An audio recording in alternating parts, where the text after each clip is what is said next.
Changing the default keyboard on your Samsung Galaxy phone in 2026 is a simple way to make typing feel faster, smoother, and more comfortable. Whether you want better autocorrect, more emojis, improved voice typing, or extra customization, switching to a keyboard like Gboard or Microsoft SwiftKey can make a noticeable difference. First, you'll need to install your preferred keyboard if it's not already installed.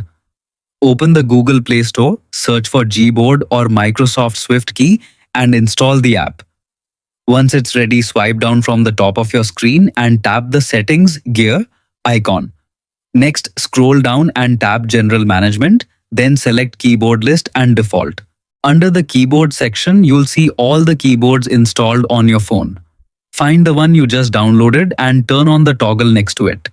Samsung may display a message letting you know that keyboard apps can collect the text you type. This is a standard security warning, so if you are using a trusted keyboard from the Play Store, tap OK to continue. Now, tap Default Keyboard at the top of the page. A list of available keyboards will appear. Simply choose the keyboard you'd like to use, and your Samsung phone will instantly make it the default option. That's all there is to it.